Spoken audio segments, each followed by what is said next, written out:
I will show how to buy shares of Ally Financial Inc., a U.S.-based financial services company listed on NASDAQ under the ticker Ally.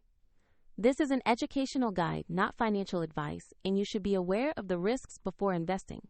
To buy shares, you need a brokerage account, and I will use eToro as an example to show the steps. After registering, you must verify your account, usually with an ID document, and add funds to make purchases. Use the platform search bar and type the ticker Ally to find Ally Financial Inc. Make sure you select the result that shows NASDAQ and the correct company name. Open the Ally stock page to review basic company information and the recent price chart.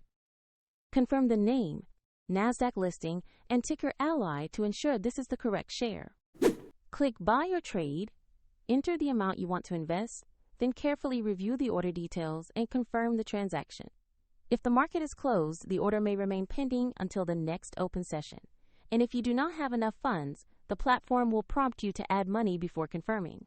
Once your order is executed, you will see the Ally position in your portfolio where you can monitor it.